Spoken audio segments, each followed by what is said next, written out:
המטרה של הארגון שלנו זה לצמצם פערים בין תרבותיים, לעודד את הנוער שלנו לשירות משמעותי, לגדל מנהיגים צעירים בקרב הקהילה.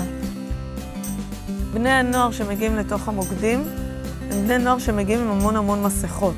נכנסים לבית, אל ההורים, אל המשפחה עם מסכה, שנוכל להם להיות בתוך ההרכב המשפחתי. כשהם יוצאים לשורות ולמסגרת של בית הספר הם שוב עם מסכה. כשהם מגיעים אלינו לתוך המוקדים, אנחנו עוזרים להם להסיר את המסכות ולהיות הם. אני חושבת שמה שמדור לדור עשו, שהוא היה והוא עדיין נורא מיוחד, שהם אמרו לבני הנוער האלה ולילדים, אתם לא צריכים להתבייש בזה שאתם קווקזים. אתם יכולים להרגיש בבית בישראל עם האתניות שלכם. בני נוער שקודם הם היו קרועים, והם היו צריכים להחליט אם הם קווקזים או אם הם ישראלים. זה אפשר להם לראות את עצמם גם דרך האנשים של מדור לדור, שהם בעצמם אנשים צעירים, שהם בעצמם אנשים שמחוברים לקווקזיות שלהם, אבל גם מצליחים בתוך החברה הישראלית לראות בהם גם איזשהו מודל, לראות בהם איזושהי דוגמה למשהו שגם הם יכולים ללכת בעקבותיו.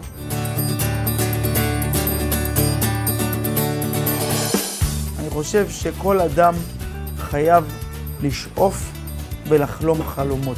וזה מה שעושים בעמותת מדור לדור. זה מה שעושים החבר'ה שלנו גם בגרעין פעימה.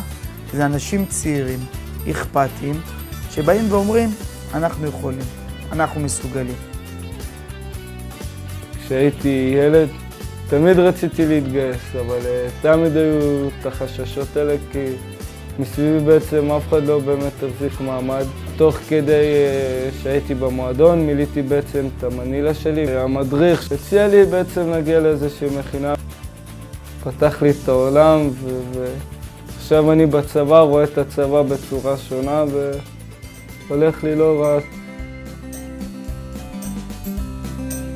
החזון של מדור לדור זה להיות חלק מפסיפס של מדינת ישראל, להיות חלק משמעותי, מוביל ושומר על הייחודיות שלה, על הערכים, מורשת ומסורת.